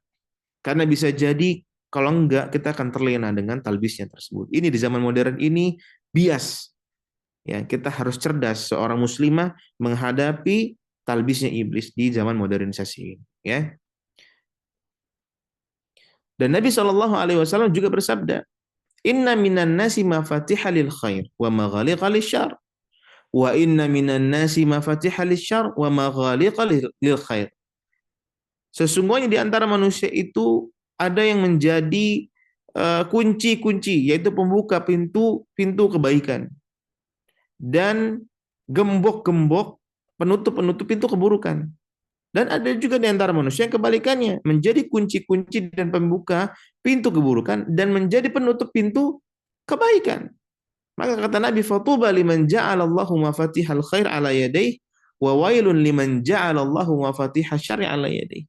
Maka beruntunglah, berbahagialah orang yang jadi kunci-kunci kebaikan tersebut di kedua tangannya, dan celakalah orang-orang yang menjadikan kunci-kunci keburukan di kedua tangannya. Inilah sosial media pada hari ini. Antum mau jadi pembuka kebaikan atau menjadi pembuka keburukan. Dan juga kalian sebagai muslimah harus aware, kalian itu adalah fitnah. Kalian itu fitnah. Muslimah itu fitnah, wanita itu fitnah, dan itu harus kalian sadari. Nggak boleh, enggak Ustaz, anak nggak cantik-cantik amat. Enggak, bukan itu poinnya. Poinnya Allah akan menghiasi kalian. Syaitan akan menghiasi kalian dengan bentuk-bentuk, dengan cara-cara sehingga lelaki akan memikat kalian. Ya, kalian akan memikat laki-laki, afwan. Makanya disebutkan dalam firman Allah, Zuyyina linnasi hubbus syahawati minan nisa. Ini Allah yang katakan langsung, dijadikan indah pada pandangan manusia itu kecintaan, yaitu pada apa yang diinginkan dari mereka itu adalah wanita-wanita. Dan itu fitrahnya Allah berikan kepada laki-laki. Sehingga Nabi juga bersabda, fattaqud dunya wattaqun nisa fa inna awwala fitnati bani Israil kanat fin nisa. Waspadalah dengan dunia ini. Begitu pula dengan godaannya wanita. Karena cobaan yang menimpa pertama kali pada Bani Israel itu adalah karena sebab godaan wanita. Sehingga kalian jadi lebih harus tahu, sedikit lagi ya. Kalian akan tahu bahwasanya kalian harus berhati-hati terhadap hal ini, ya.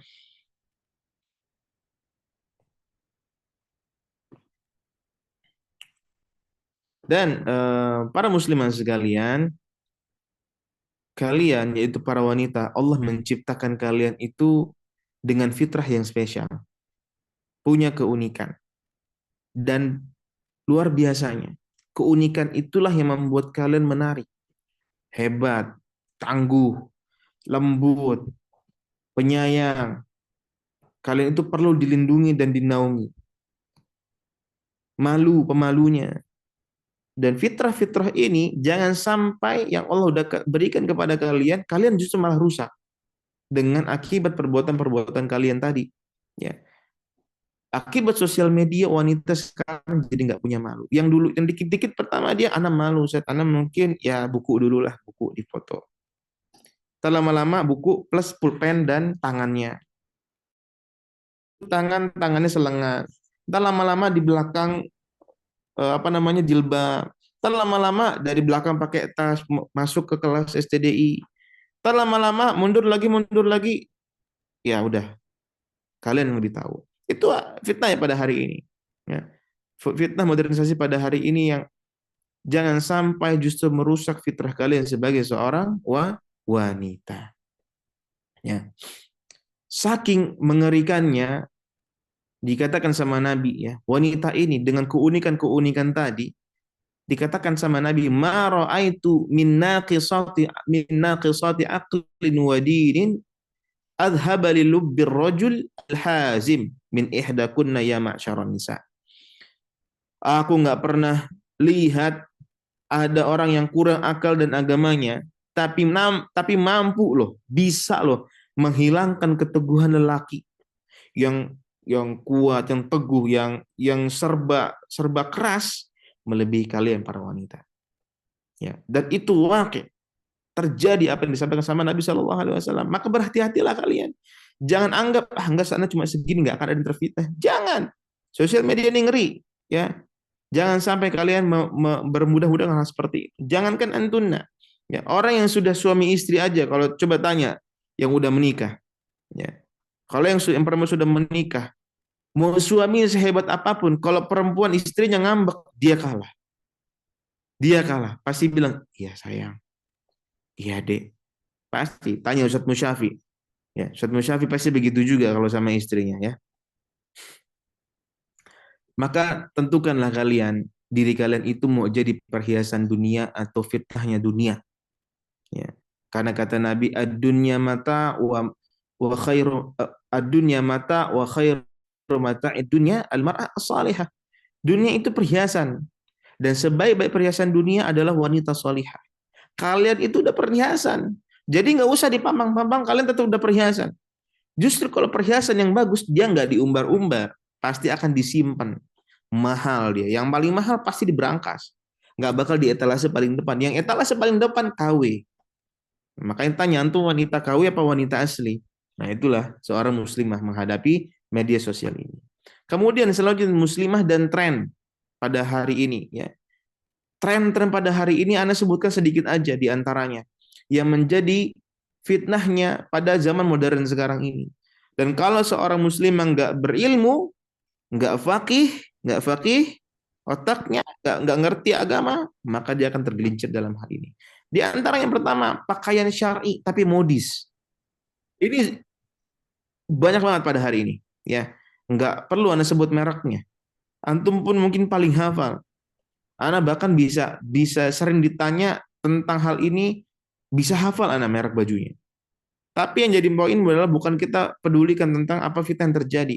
Kita perhatikan diri kita dulu nih yang pertama. Jangan sampai kita tujuan pakai pakaian seorang muslimah, antum udah pakai cadar, tujuannya biar nggak ada yang kefitnah. Jangan ada yang sampai ngelihat kalian. Tapi jangan dibikin cadarnya dicantik-cantikin, diterawang-terawangin. Begitu juga pakaiannya, dimodis-modisin.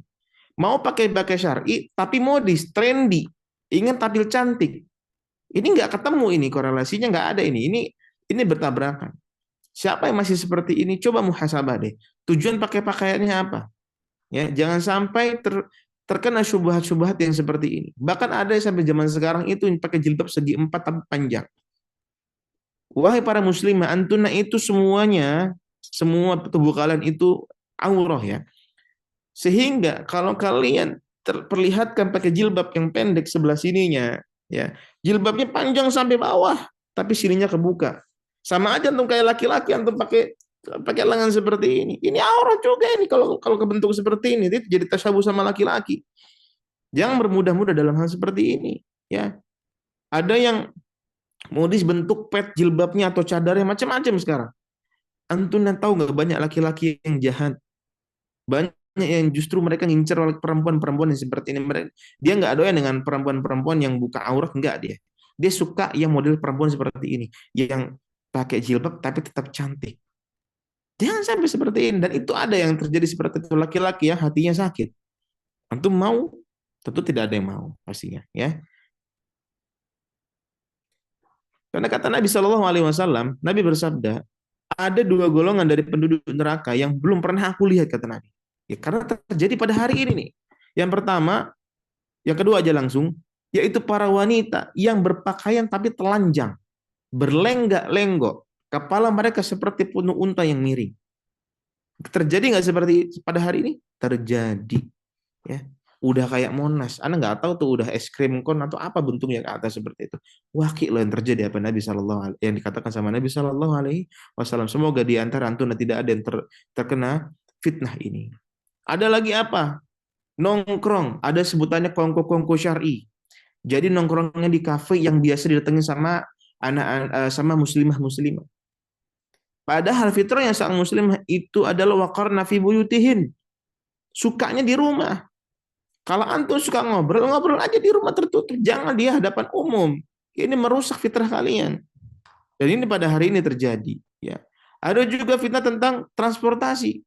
Ada yang bermudah-mudah dengan transportasi modern yang berasaskan doruri. Jadi bermudah-mudah naik ojek online, ikhtilat sama laki-laki ya, yang bukan mahramnya dengan alasan doruri. Ya.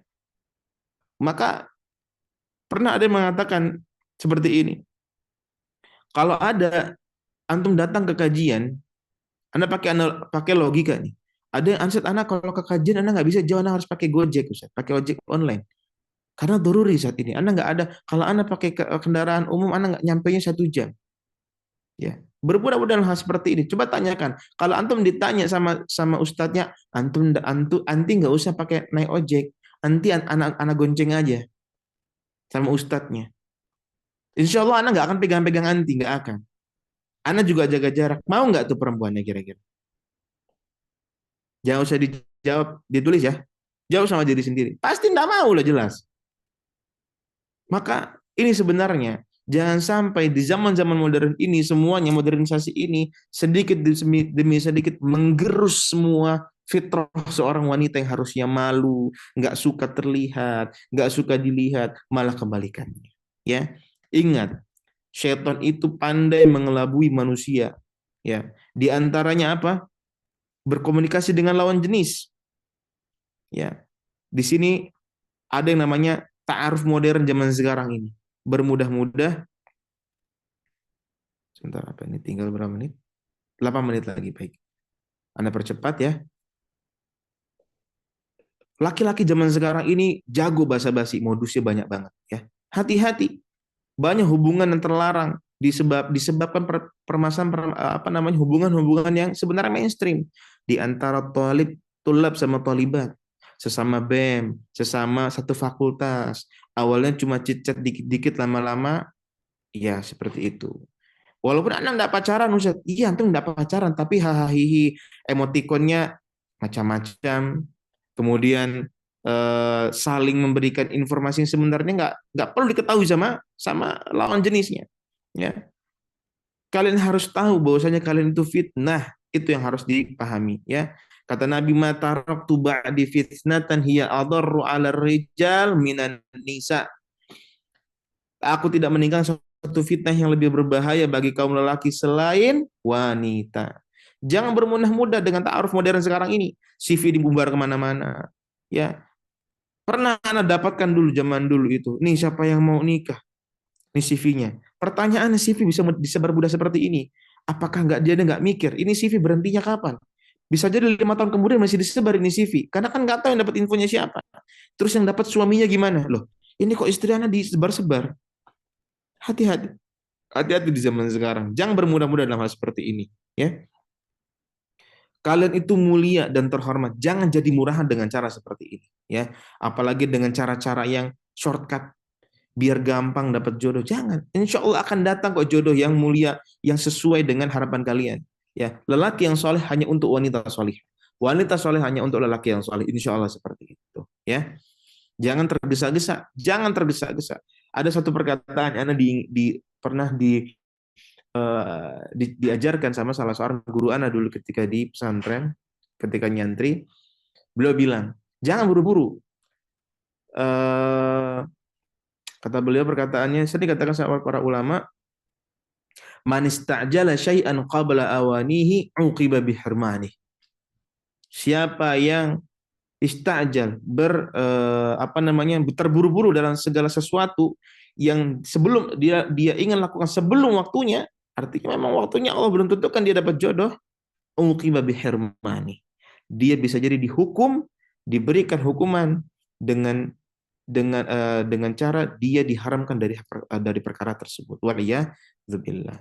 Muslimah harus punya value dan insya Allah dia akan dapatkan pasangan yang idaman juga insya Allah biidznillah, ya seperti itu.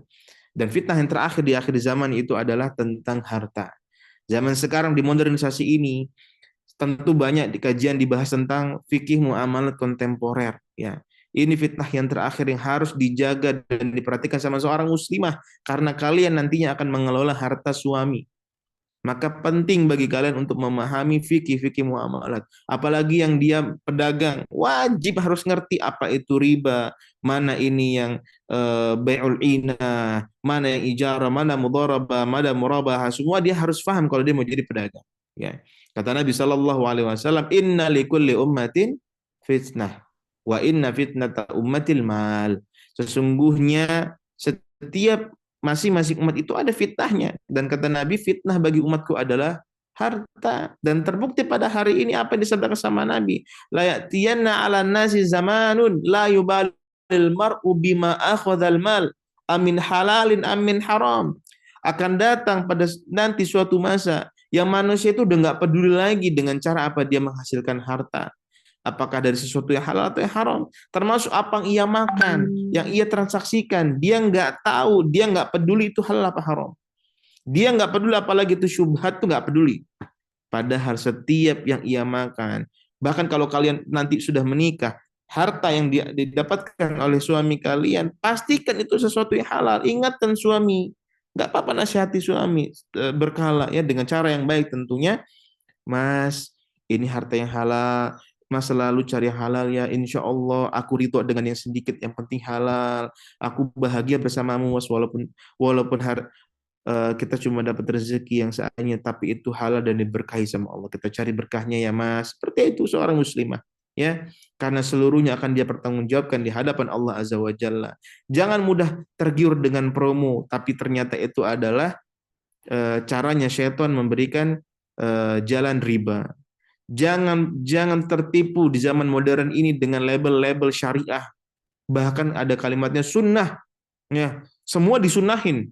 Sandal sunnah, baju sunnah, kaos sunnah, apa sunnah. Padahal caranya salah. Ya tetap nggak sunnah, tetap nggak islami, gitu kan. Maka pastikan sumber hartamu halal, apa yang engkau makan halal, dan dan transaksi yang kau lakukan halal di zaman sekarang ini. Dan yang terakhir yaitu juga kalau Anda mau selamat di zaman modernisasi ini adalah pastikan Anda punya pertemanan yang sehat. Dan ini Anda hadapi, Anda lihat dari banyak di sekitar kaum muslimat ya di zaman sekarang ini. Anda punya circle di antara para guru-guru akhwat di sekolah Edu Madani ini ya. Sering mereka menyampaikan cerita-cerita mereka di sekitar mereka. Ya Ustadz, di zaman sekarang ini banyak wanita-wanita toksik walaupun hijabnya paling tertutup. Ngeri. Ya. Ini yang harus diperhatikan yang terakhir setelah memperhatikan tentang harta. Wallahu taala a'lam bishawab. Semoga apa yang Anda sampaikan ini bermanfaat, yang sedikit ini. Silahkan jika ada yang ingin bertanya, tafadhal, Anda kembalikan kepada moderator. Insya Allah, Alhamdulillah, terima kasih kepada Ustadz Fadli Ikram, LCME atas materi yang telah disampaikan. Insya Allah, materi yang dibawakan sangat menarik, mengingatkan kita akan pentingnya seorang muslimah memiliki visi misi hidup dan lifestyle yang sesuai dengan syariat Islam. Memasuki sesi tanya jawab, silahkan teman-teman yang memiliki pertanyaan untuk langsung mengaktifkan fitur raise hand, atau boleh juga mengirimkan pertanyaan lewat chat Zoom. Silakan teman-teman.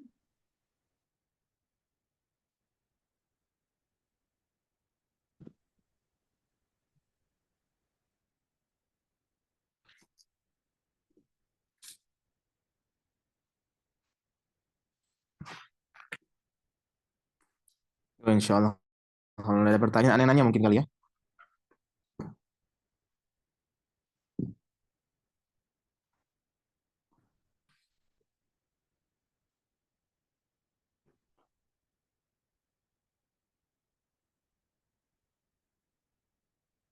Ini ada pertanyaan satu masuk. Anda bacakan atau dibacakan moderator?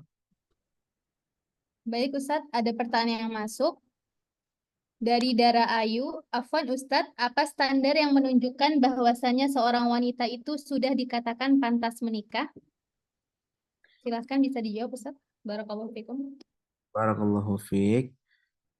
Tentang kepantasan seseorang itu menikah, banyak hal aspek yang harus diperhatikan sebenarnya. Di zaman sekarang terlebih lagi. Jangan sampai menikah itu unsurnya atau tujuannya adalah eh, karena lagi tren, karena anak yang paling terakhir belum menikah. Jangan. Ini fakta terjadi. Ana salah satu yang paling terakhir di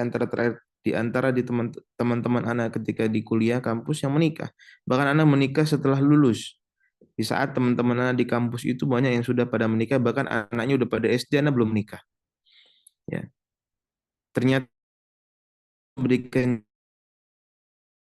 Ana seorang wanita jodoh Ana di waktu yang tepat, orang yang tepat.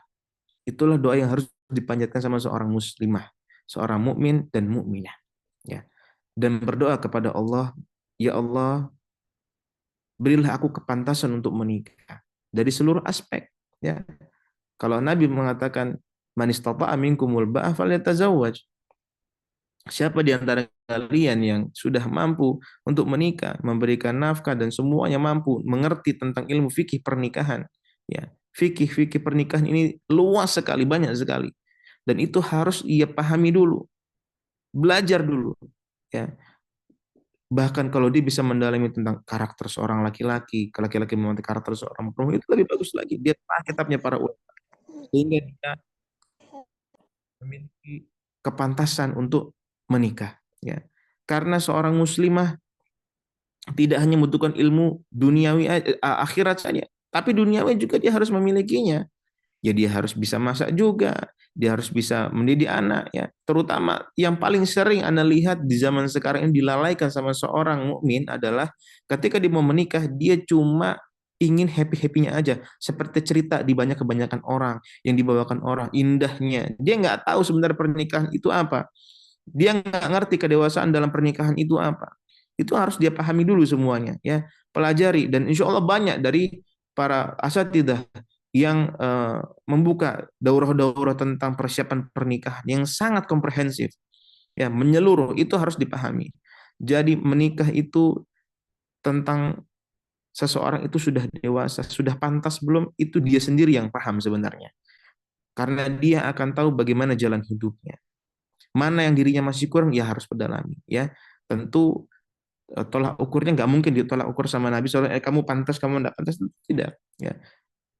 Ini semua kembali kepada seorang muslimah. Dia sendiri pun paham. Ketika dia sudah faqih, dia tahu, dia belajar ilmunya, dan dia bisa melihat apa yang dirinya kurang, dia perdalam. Terutama di antara adalah tentang tarbiyah, mendidik anak. Ini yang paling sering dilupakan.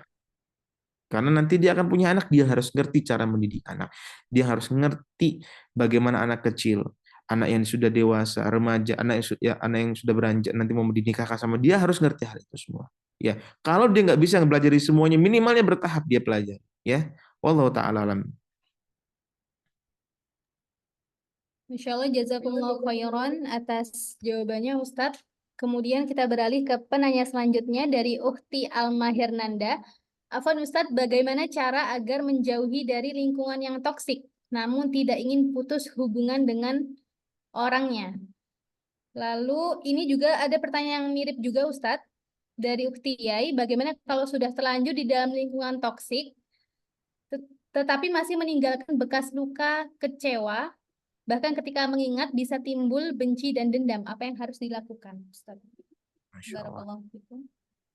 Lingkungan yang toksik ini, ini pembahasannya panjang sekali sebenarnya ya. Sebenarnya panjang itu. Cuma Anda jelaskan sedikit tentang bagaimana seseorang itu mau menjauhi dari lingkungan yang toksik tapi tidak memutus hubungannya. Yang Ana sampaikan adalah memilih dan membangun lingkungan yang baik buat dirinya. Sedangkan lingkungan yang toksik jangan dia dekati. Itu pertama. Kalau sudah terlanjur bagaimana? Ya, Ana sampaikan adalah seorang mukmin tidak memutus hubungan dengan mukmin yang lainnya. Tapi dia tidak bersahabat dekat dengan seseorang yang memang punya keburukan.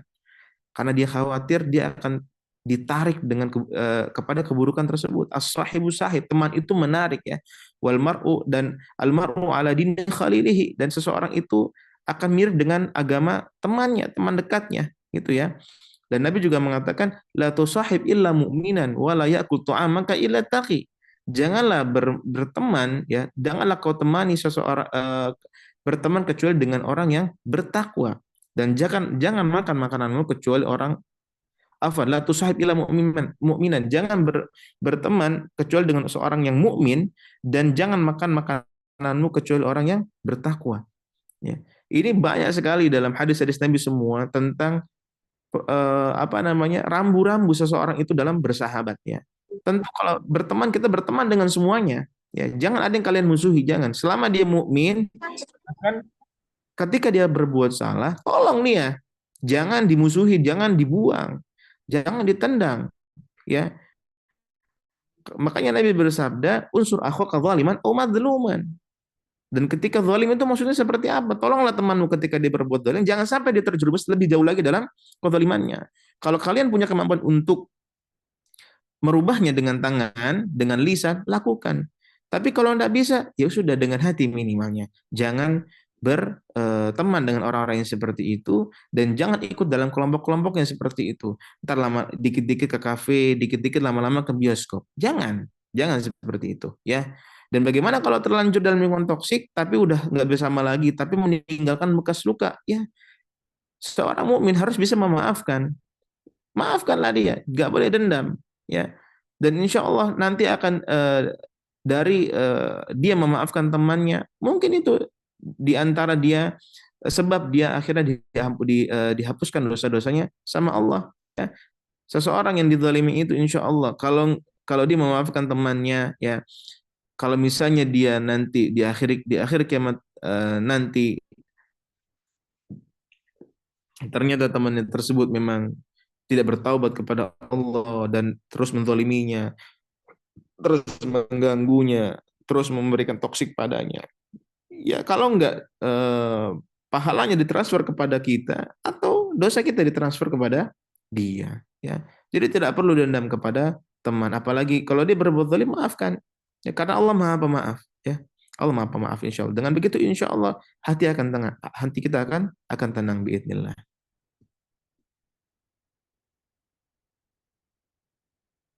Selanjutnya, ini masih banyak sekali ini.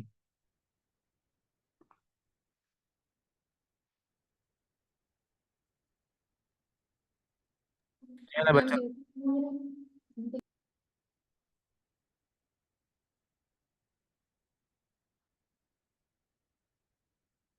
Bagaimana moderator? Ini Anda baca? Nah, kami bacakan Ustadz. Di sini ada pertanyaan dari Ukti Ulia Hilmi. Mohon izin Ustadz, bagaimana standar menutup aurat seorang muslimah, Ustadz? Terima kasih. Ya, ini semua insya Allah sudah tahu semua ya dalam hal ini, ya. Seluruh tubuh wanita muslimah itu aurat kecuali muka dan telapak tangannya, ya. Adapun permasalahan cadar ini tentu sudah sering dibahas mungkin sama para dosen-dosen di STDI sana, ya. Yang terpenting adalah pakaian tersebut beneran syar'i, bukan untuk modis dan gaya-gayaan, tidak tidak bermodel-model yang tujuannya untuk dilihat sama orang-orang, dan kalau orang lihat pasti akan terfitnah, apalagi menerawang, ya. Ada yang khimarnya mungkin full hitam ujung ke ujung tapi dia bahannya tipis. Ini juga berbahaya, lebih berbahaya daripada yang warna-warni, ya, lebih bahaya daripada yang warna-warni. Sehingga pakaian wanita makin polos, makin makin tidak ada modelnya, ya. Cukuplah kalau bermodel-model di dalam ruangan aja lah, nggak kelihatan laki-laki, itu silahkan. Tapi kalau sudah keluar, pastikan itu tidak mengundang fitnah. Wallahu taala alam.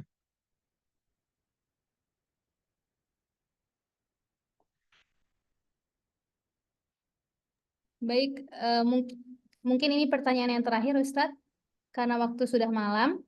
Dari Ukti Nurjana, Assalamualaikum, benarkah prinsip ikhwan yang berniat nikah tidak lanjut hanya karena beda usia, karena si wanita lebih besar usianya dari yang ikhwan? Benarkah prinsip, coba Ana ulang baca ya. Prinsip ikhwat yang berniat nikah. Oh, tidak melanjutkan prosesnya maksudnya seperti itu ya. Karena beda usia, karena si wanita lebih besar usianya dari ikhwan. Benarkah prinsip? Wallahu ta'ala alam, ini mungkin bagian dari prinsip ya. Ini mungkin bagian dari sebuah selera mungkin ya. Bagian dari pilihan opsional aja dalam dari dirinya gitu kan. Dan tentang kecocokan gitu kan. Dan kenapa memang kebanyakan laki-laki lebih memilih yang lebih muda darinya? Ya karena fitrahnya memang wanita itu suka dirangkul, dilindungi, ya. Meskipun ada juga mungkin laki-laki yang suka yang lebih tua dari dirinya. Ya, ada yang sukanya yang dewasa banget, yang mature banget gitu, yang enggak, yang udah bukan yang menyi-menyi yang zaman kayak anak pacaran, anak gak ABG, ada yang seperti itu. Makanya ini mungkin lebih kepada preference aja sih sebenarnya. Kalau dikatakan prinsip ada yang benar atau salah dalam hal ini bukan hal-hal yang haram sebenarnya. Ya. Kalau apalagi ada pertanyaan, Ustaz, benar nggak dia tanya sama gadis daripada yang janda? Seperti itu juga. Lebih kepada preferensi. Insya Allah. Nah, Nah, Ustadz, jazakumullah khairan wa barakallahu fikum atas jawaban yang disampaikan. Dan di sini masih banyak pertanyaan yang masuk, Ustadz. Apakah bisa disampaikan di luar webinar, Ustadz?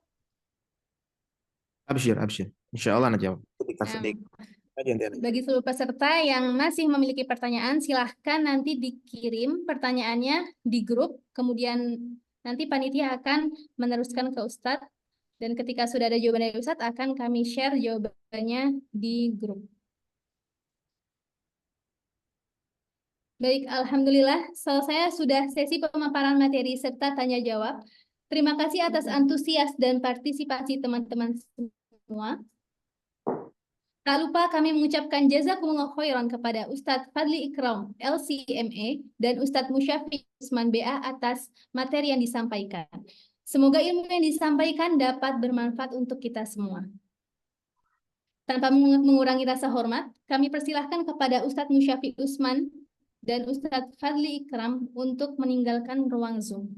Barakallahu fikum. Ana undur diri. Wassalamualaikum warahmatullahi wabarakatuh. Jazakumullah khairan Ustaz Fadli. Allah ya barik. Allah yang barik.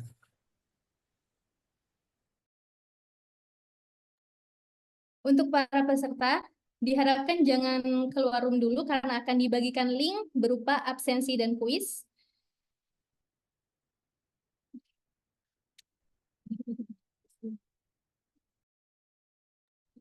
Silahkan bisa diisi link berupa absen dan kuis yang disebar oleh panitia.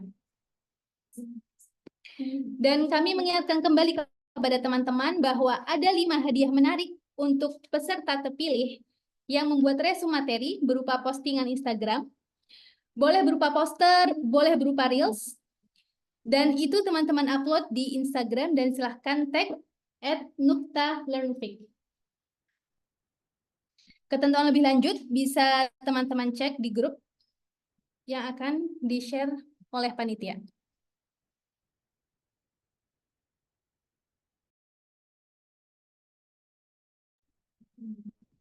Langsung jadi official. Webinar ini disponsori oleh Jariah Official.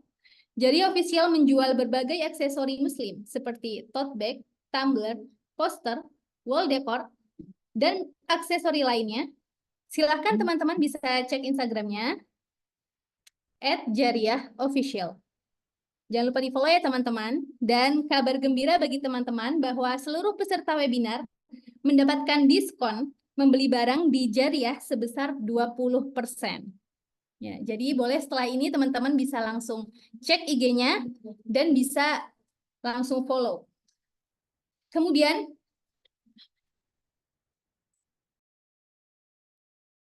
Webinar ini juga disponsori oleh Madu Abdurrahman. Madu Abdurrahman adalah madu raw yang asli murni tanpa pengolahan, tanpa pasteurisasi. Dan Masya Allah sejak 2019, Madu Abdurrahman selalu bagi-bagi madu gratis setiap pekan. Sudah ribuan botol yang dibagikan. Teman-teman bisa silahkan cek Instagramnya @maduabdurrahman. Silahkan bisa di-follow untuk dapatkan info madu gratis setiap pekannya. Nah, postingan IG-nya juga nggak kalah menarik nih teman-teman. Banyak resep-resep herbal yang ternyata bisa kita buat sendiri di rumah. Banyak juga postingan tentang resep-resep promil, pengobatan kista, nyeri haid, telat haid, untuk bumil, busui, batu flu pada anak, dan lain-lain. Masih banyak ya postingan menarik lainnya. Jadi silahkan teman-teman pastikan sudah follow Madu Abdurrahman untuk mendapatkan info madu gratis dan mendapatkan postingan-postingan yang bermanfaat. Dan terakhir silahkan teman-teman simak video berikut ini.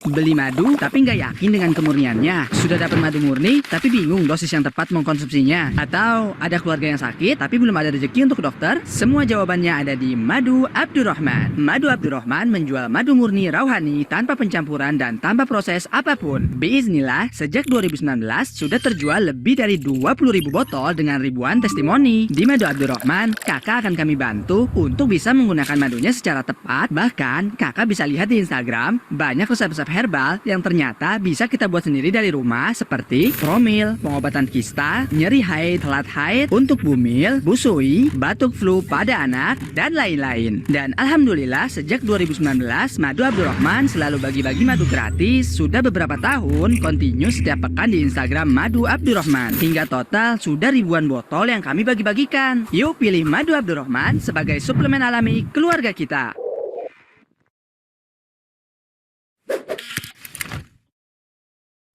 Beli madu tapi nggak yakin dengan kemurniannya.